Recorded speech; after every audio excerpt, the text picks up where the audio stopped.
Hey everybody, Dirili here. Thank you so much for joining me for another episode of Code Realize, Guardian of Rebirth. We are on our third video with Victor Frankenstein, and we have just started Chapter 9, his very first exclusive chapter. He just left us in the middle of the night.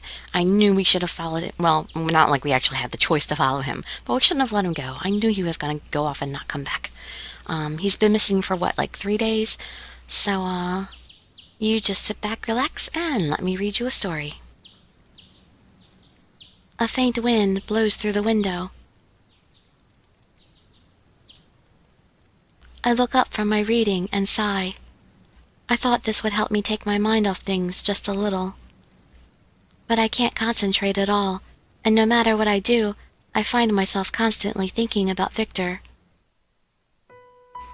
It's been several days since he disappeared. We still don't know where he went. In truth, I'd like to go looking for him too, but I've been strangely tired since the day Finis died. The best thing to do right now is to rest at the mansion until this unpleasant sensation goes away.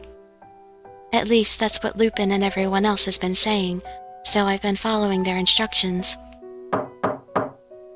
Suddenly, I hear a knock at the door. Yes. May I come in?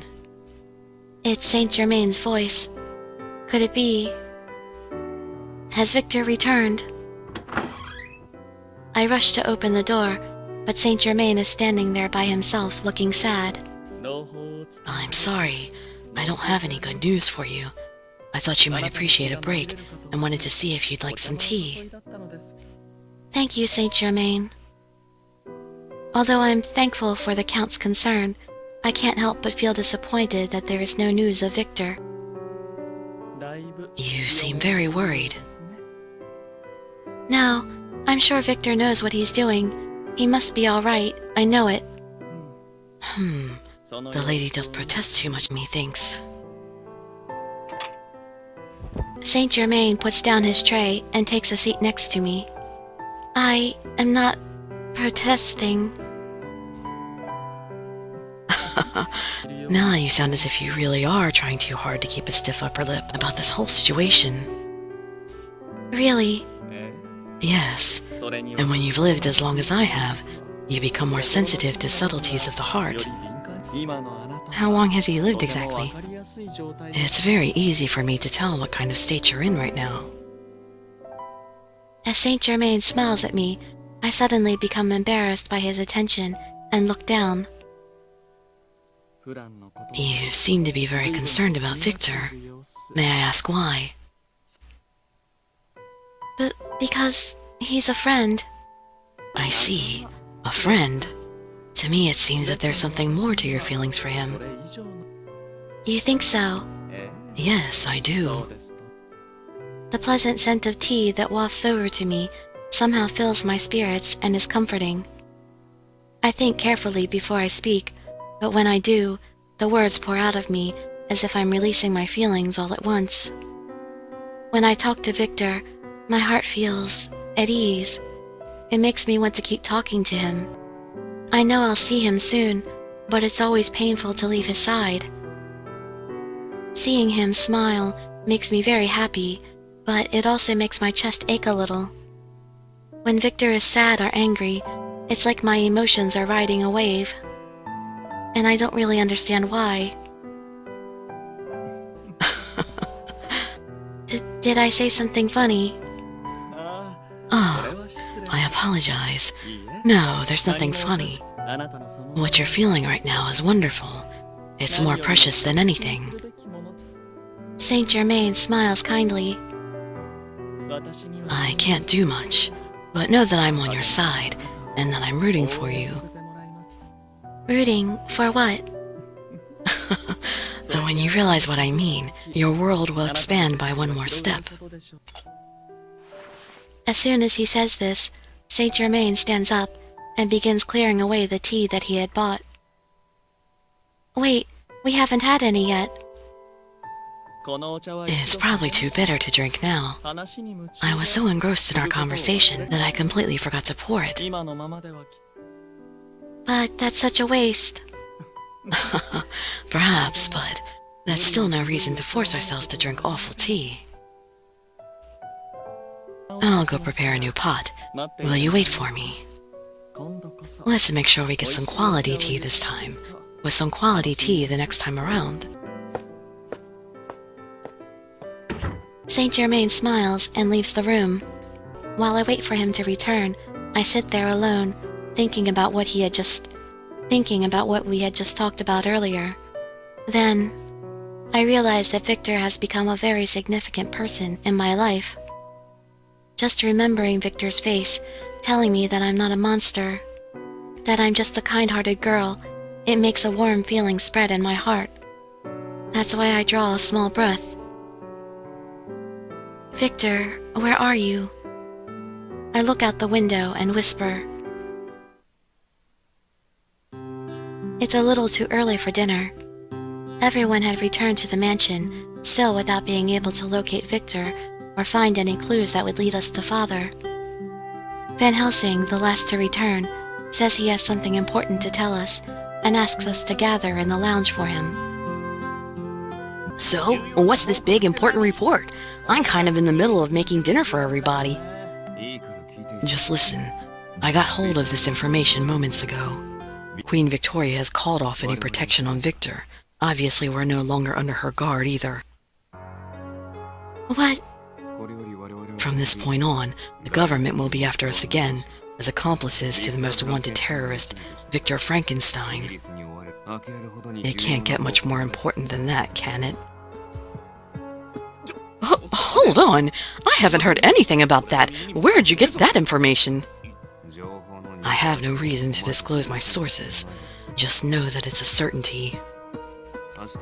This information will be publicized tomorrow, officially branding Victor, along with the rest of us, as criminals. Wait a minute! That means I can't go out to buy machine parts or food, and we're out of salt! How very like you, Impy, to be concerned about something so far away from the point at hand. But why is this happening all of a sudden? It's hard to believe that Queen Victoria would go back on her word so easily. Van Helsing sighs before continuing. Apparently, Victor committed a terrorist attack. The location was Buckingham Palace. He used a poison called Sectarium. When I hear this familiar word, my body tenses up. Sectarium, an early form of the horologium in my chest. Victor had told me about its use as a weapon while we were in that underground laboratory. Sectarium. It's an experimental poison that was used during the Vampire War. Used during the war? Some sort of terrible legacy. Van Helsing nods in response. I don't have all the details yet, but there have been at least 20 deaths. Many are still unconscious. Why he was in possession of a poison used during the war, and why he decided to take such action, these questions remain, but we can't deny that it happened, and that Victor is the main suspect. Victor would never do something like that. Victor, he'd never do something like that. The force of my outburst surprises everyone, even myself. I'm sorry for shouting, but I can't bring myself to believe that Victor would do something like this. I agree. I don't think anyone here actually believes Victor did it. No way! Victor's way too nice to do something this horrible. He's a man who would sit on the couch for hours, simply because Cece fell asleep on him. He'd never do something like this. We all agree that there's no way Victor could be the perpetrator. But we still don't know the truth. We'll need to watch out for the yard and the eyes of the public again tomorrow. That's when it happens. Suddenly, my chest begins to feel warm. Then, in an instant, the heat grows to be unbearable. The gem in my chest feels like red-hot molten iron. I grab my chest and fall to my knees. The heat and pain take my breath away. But, after 10 seconds or so, it all disappears, as if nothing had happened. I'm fine. I just got a little dizzy. What just happened? As I ponder this, I look down at my chest where the horologium is within me and notice something for the first time. Faintly, ever so faintly, the horologium is pulsing with light in a steady, continuous rhythm.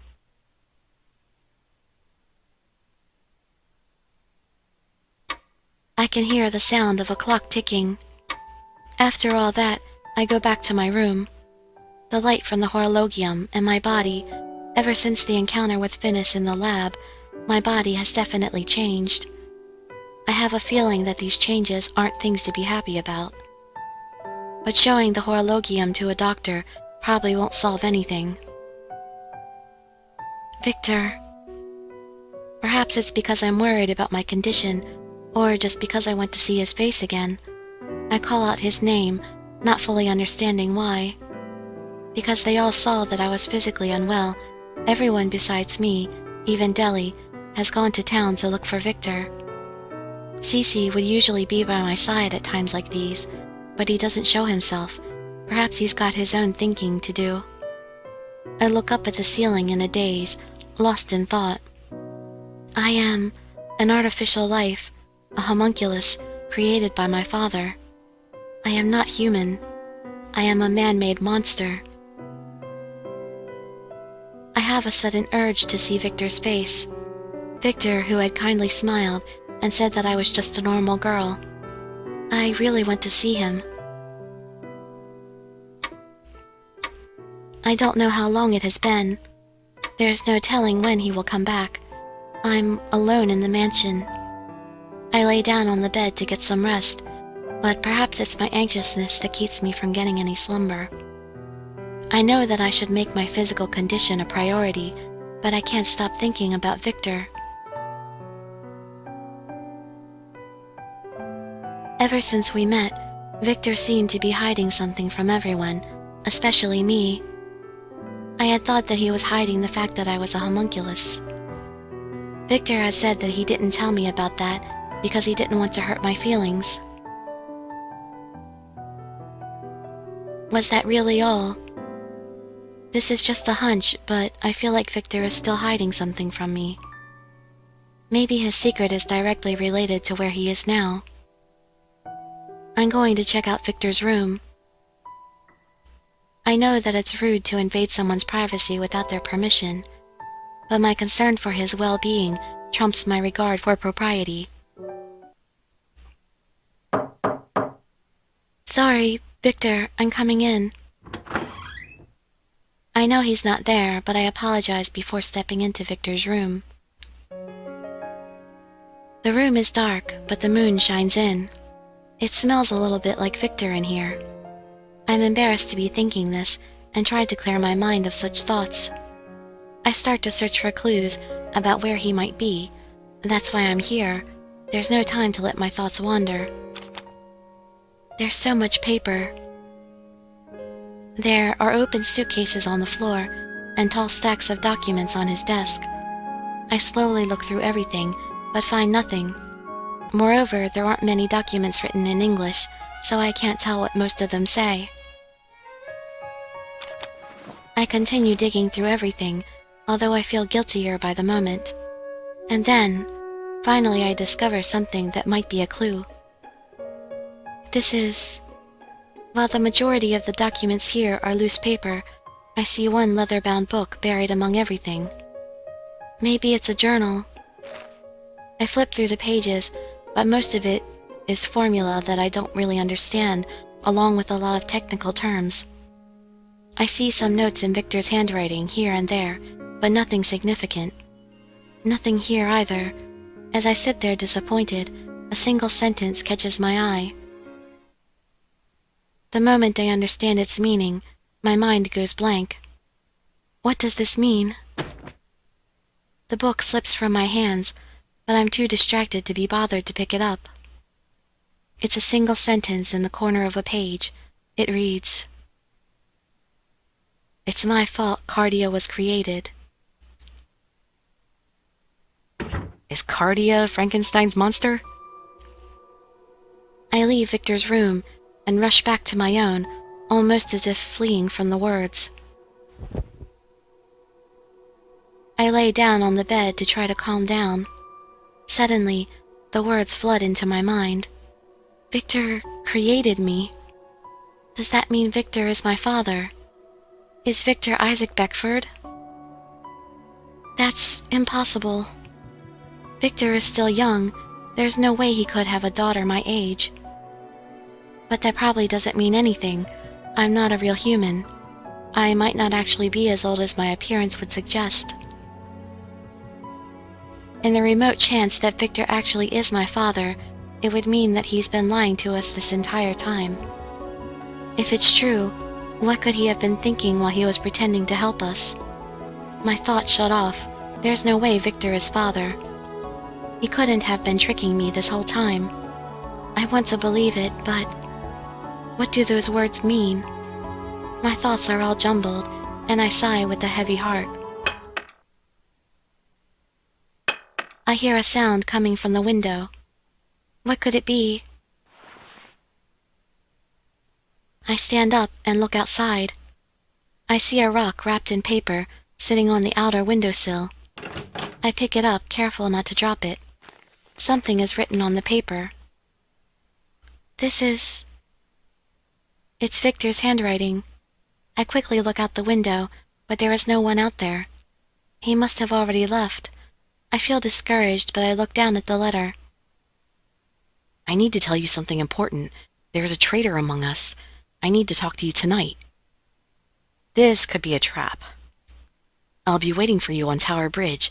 I want you to come without telling anyone. I'm so glad. I hold the paper to my chest, feeling above all else relief and happiness that he is all right. Tower Bridge. What Victor wrote, what could he mean that there is a traitor among us? Normally, I wouldn't take these words at face value and would ask the others, but everyone else is gone from the mansion. What should I do? I close my eyes, thinking hard for a few seconds. I'll go alone. I leave a note just in case and exit the room.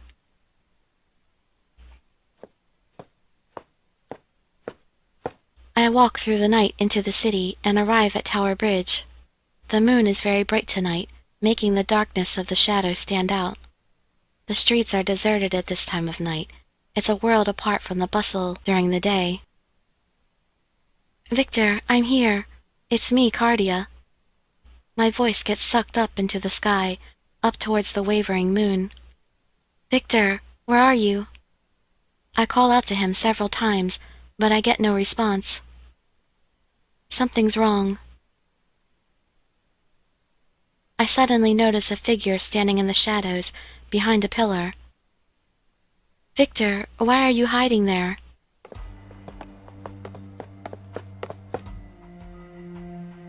Yep, she fell for it. By the time I'm aware of what's going on, it's too late. Several more figures appear out of nowhere and surround me. They slowly advance, and I notice that they're all wearing the same eerie mask. Twilight, what are you doing here? These soldiers were all mobilized just for you, Cardia. The person in the shadow of the pillar, the person I thought was Victor, steps out into the moonlight. You're... Jimmy A. Allister. I'm a commander of sorts within Twilight. We've met before, just once, briefly. It all comes back to me. I saw him on the train we boarded when we tried to kidnap Finis. Where is Victor? Sorry to get your hopes up. The note was actually from me, though I suppose forging his handwriting was a nice touch. Then this trap is yours. That's a rather simplistic way to put it, but yes. I was so certain you'd bring your friends. You need to be more cautious. Finis is already dead. What does Twilight want with me? That's a very good question. Finis died thanks to your lot, and Twilight no longer has any reason to pursue you. But At the same time, we're under the direction of a new organization, one much larger and more deeply sinful. A sinful organization. And the leader of this organization has told me to bring you to them. That's why I lured you out all the way here. You have a lot of difficult friends. Considering our losses in the past, I wanted to avoid a head-to-head conflict. Who are you working for? Why are you after me again? Come with us if you want to know the answers. You'll find out who's behind us in no time. As to make Alistair's words a reality, the soldiers slowly close in on me. I quickly go through my resistance options, but I'm unable to come up with anything effective against this many enemies. I can't flee or fight. Just as despair begins to creep in. Cardia! A flash of light blinds everyone, and a blast of sound assaults my body, shaking me to the core. I shut my eyes just in time, and someone grabs my arm. With the roaring noise and the dizzying light, it's hard to resist. Let's make a run for it. Follow me. That voice, is that you, Victor? That's right. I came to save you. He grabs my arm as we run, and then lifts me up into his arms. But Victor... Hold tight, so I don't drop you. I'm taken aback by Victor's unexpected strength, and can only cling to him. Oh, how nice of you to make such a dramatic entrance. Men, don't let them escape. The Twilight soldiers behind us start to move at once in response to his order. We need to get away as quickly as possible.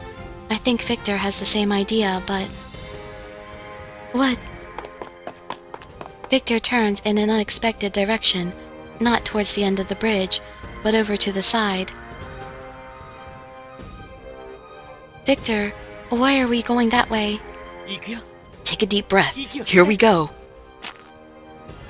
He leaps up, jumping off the handrail, still carrying me in his arms.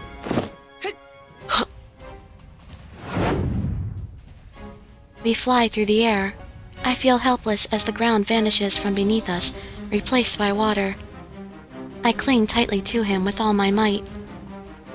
For a brief moment, I see the desperation on his face in the moonlight as I look up. At the same time, bullets begin to chase us down from the bridge. He grimaces for just a second. What could have happened? Before I can ask. We hit the dark cold water of the river. In the darkness, I feel Victor gently take my hand and start swimming, guiding me forward. I thought I'd never see him again. There's so much I want to ask him, but right now, I mustn't let go of his hand. I start swimming, determined to hang on.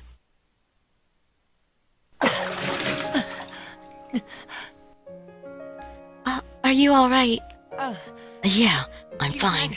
Don't worry about me. After that, we continue swimming, going along with the river's current. After some time, Victor's strength begins to flag. When he runs out of energy, I start pulling him forward on my own. I continue to swim and swim and swim. Sometime later, we finally pull ourselves to shore. Where are we? We've drifted a good distance by now. Tower Bridge should be long behind us. But if we stay in one spot for too long, Twilight is sure to catch up with us. Victor, how are you feeling? I know you're tired, but let's try to take cover in the forest. Yeah, good plan. Let's do that. Victor stands up unsteadily. Victor, are you all right? Do you need to lean on my shoulder? What's the matter? It's getting hard to tell who's saving whom at this point. That's not true. You're the one saving me. I'm so glad you came. Thank you so much. That's not what I mean. I was just thinking it's very comforting to have you concerned about me. Victor smiles and starts walking. We find a place to hide for a moment and let our bodies rest for a while before we set off on a serious escape. Our clothes are soaking wet, so we need to dry them for ease of movement. The break helps Victor regain his strength as well. I put some of Lupin's lessons on avoiding capture to actual use, and we continue to walk in silence. Being extra cautious, I wait until I'm completely sure that we've lost Twilight before coming to a stop. Wow, you really got those expert Twilight trackers off our backs. I'm amazed. I'm the one who's amazed. Huh? I didn't think you were the sort of person to take such risks. There's no telling what Twilight would do if they caught you. You're right. I was surprised at how my body just moved on its own. On its own? Why? Who knows? For a split second, the words written in the corner of his journal crossed my mind. I brush these thoughts away and clear the fog inside my head. Victor, thank you for saving me. I couldn't have done anything on my own. Let's see. Of course I'm gonna say I'm so glad you're safe. I'm so glad you're safe. Did I say something wrong? I was really worried about you. Oh no, hearing that makes me happy. I'm sure you have a lot of questions, such as why I suddenly disappeared. But that you're concerned about my well-being above all else makes me extremely happy. Of course I am. You're important to me, and everyone else too. We're friends. I know. Thank you. There's so much I want to say to him and ask him about, and we must talk about the journal too. But any questions I have vanish when I notice a red stain on Victor's abdomen. Victor, is that blood? Huh? Oh, it's nothing. Just a scratch from when we were making a run for it earlier. You got shot. Is that why you weren't doing so well? Hold on, I'll give you some first aid. Whoa! Wait!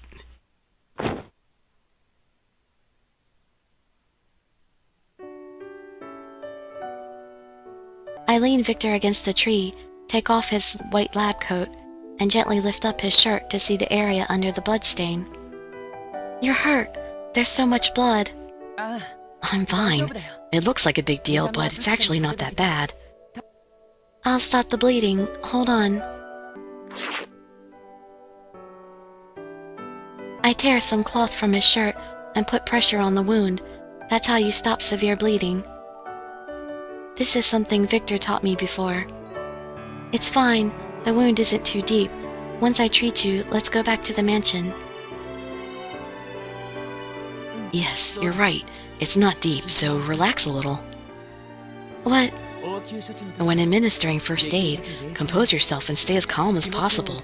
Isn't that what I taught you? Right now, you're much more upset than I am. That's... But seeing you concerned about me makes me happy. Thank you so much. Thank you for worrying about me. I'm a terrible person who doesn't deserve that consideration. Why would you call yourself terrible? I take the cloth I was using to apply pressure and wrap it around the wound like a bandage. Victor slowly composes himself. Thank you for the treatment. I have to go. What? You're not leaving us, are you? Go? Where are you going? Listen, Cardia. I'm not the one responsible for the gas attack on the palace. It was somebody else. It's the same thing that happened this time. Somebody mobilized Twilight in order to come after us. Victor speaks quietly while looking me directly in the eyes. I would have thought that Finis was the one behind all this, but he's dead. Who would try to get Victor arrested on false grounds and capture him along with me? I think hard, but the only person who fits that bill is Finis, who should be dead. I don't know yet who's giving those orders and what they hope to gain from it. If only you knew what we knew from watching Van Helsing's path before. But I do know one thing. If this continues, more lives will be lost and more terrorist attacks. What do you mean? Do you remember what we found in the underground lab? Use of Zincterium for terrorism. The plans that were written there are about to become reality. The incident at the palace was probably a precursor to it. The reason I left the mansion is because there was something I had to look into regarding it. Sorry I didn't tell you. I see. Since I don't have any concrete evidence, this may be a premature move. But I'm going to speak directly to Victoria and inform her of the dangers of terrorism. I sense strong determination in his eyes. If what he says is true, it's serious. This needs to be brought to Queen Victoria's attention as soon as possible. Why don't we go back to the mansion for now, and then we can all... No, you're the only one who can go back. Twilight knows where the mansion is now, right? Then you should let everyone know that you all have to leave as soon as you can. Well, Twilight called her out, so obviously they want her. It would be dangerous for either of them to go back to the mansion. They're better off sticking together no matter where they end up going. What will you do? I'm going straight to Buckingham Palace. If I'm going to take action, the sooner I do, the better.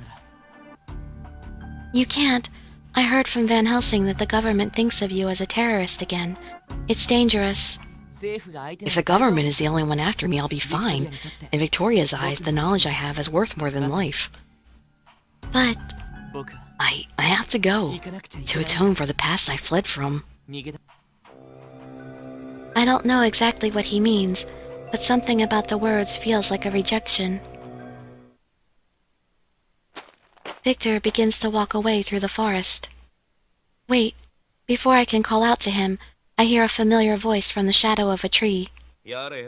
Come now, are you thinking of taking off on your own again? Lupin, what are you doing here? This lady right here left a note for us. All I had to do after that was track you down. I heard what you said. I'm looking into that terrorist plot you mentioned too. I'm going to investigate this with you. You're an official member of the Lupin gang. Your problems are our problems. What, do you think we're not good enough? Who are you calling the Lupin gang? Van Helsing. I don't recall ever joining any kind of gang with you. Don't spread lies about me, gentleman thief.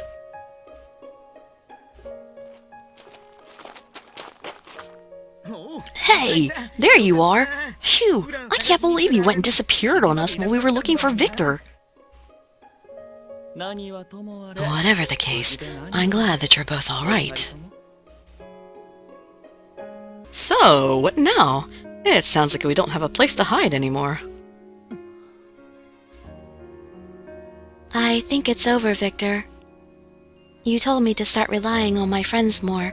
You said to ask you anything, because nothing is too much trouble. Let me say the same to you. You're our friend. You can rely on us. You can cause us as much trouble as you want. Our eyes meet, and a few seconds pass in silence. Then...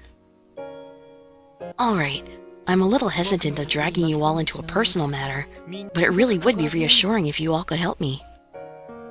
With Victor's admission, it seems like the tension drains out of the air. By the way, Victor, looks like the bounty on your head's going to be skyrocketing. Maybe I should turn you in myself. You'd be arrested right along with him as an accomplice. Thank you, everyone. I really don't deserve all your concern. It just doesn't feel right to desert you after all we've been through. That's all. I turn to look at Victor, who is smiling. Okay, and right there I'm going to go ahead and end this. I don't know why. It feels like it's good to end it right here with Victor smiling. So that'll be the end of this video, and we shall pick up in the next one. I hope to see you in my future videos, and I'd be so grateful for any likes, comments, subscriptions, or shares with your friends to show some support. Thank you so much for joining me, and I wish you all health, happiness, and safety. Dirili signing out. Bye-bye, everybody.